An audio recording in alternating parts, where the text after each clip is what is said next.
muvaffak olsun.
Yani şu anda bütün pastanelerde bu telaş var.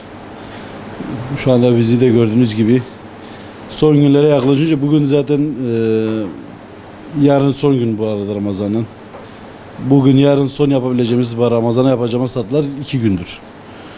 Stokla değil, böyle canlı canlı sıcak sıcak yapıp millete veriyoruz. Geçen sene de böyle bir röportaj yapmıştık sizinle. Yine böyle üst çekimi yapmıştınız. Geçen seneden bu sene çok şey değişti bizde.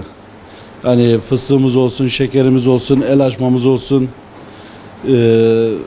Kendimiz yiyebileceğimiz, çocuklarımıza evimize götürebileceğimiz ürünü yapıyoruz burada.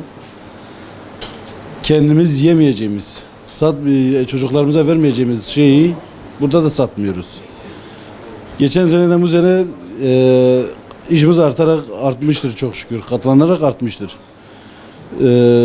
Şu anda hamur arka tarafta döşeniyor. Gördüğünüz hepsi el açma, birinci kalite malzeme kullanıyoruz.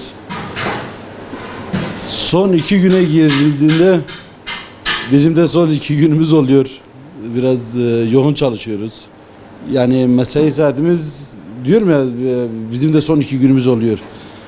Ne gecemiz oluyor ne gündüzümüz. Yani şu anda son 1 haftadır geceli gündüzlü çalışıyoruz. Yani bugünden başlayacak millet tatlılarını almaya, bugün yarın millet tatlılarını alıyor artık. Aldığımız siparişleri teslim edeceğiz inşallah. Yani normal günlere göre satış çok artıyor. Bir gelenek haline gelmiş bu. Bayramda herkes tatlı alır evine. Geleneksel hale gelmiş. Onun dışında hani millet herkes evine tatlı almıyor. Biz de herkes kendi evine tatlı alabilsin diye çalışıyoruz. Misafir sayısına göre değişiyor bu. Mesela kalabalık aileler geliyor, bazen 20 tepsi alan var, 5 tepsi alan var, 1 kilo alan var, yarım kilo alan var. Değişiyor bu. Bir de alım gücüne bağlı bir şey. Baklava olarak 20'ye yakın çeşidimiz var. Geçen sene ile bu sene arasındaki fiyat farkını soracak olursanız küresel dengeyi göz önünde bulundurursak yarı yarıyadan daha fazladır zamlar.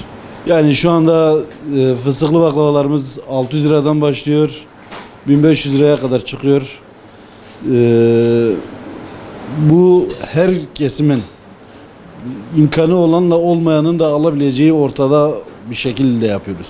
Ben bu baklavayı yapıp satarken çocuğumu düşünüyorum.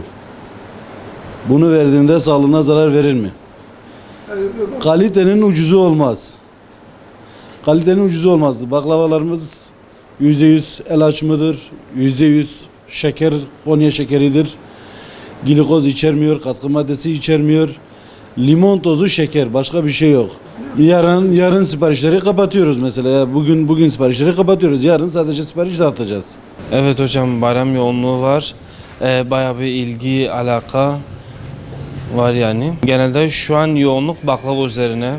Çeşitlerimiz şöbiyet olsun, dilber dudağı olsun, fıstık dürüm olsun ama en çok tercih edilen fıstık dürüm bayram nedeniyle. Bu son bir haftadan beri çok yoğun bir şekilde sipariş alıyoruz.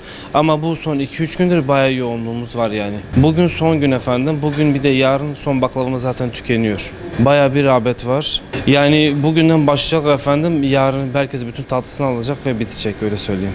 Tabii ki de çok memnunuz. Batman'a böyle güzel tatlar tattırdığımız için çok memnunuz. Vatandaşlarımız misafirlerine ikram etmeleri için tatlı alıyorlar. Bu kurabiye olsun, spesiye çeşitleri olsun, yaş pastalar olsun, minik tartlar olsun, tartletler olsun. Bu güzel çeşitli ürünleri satıyoruz efendim.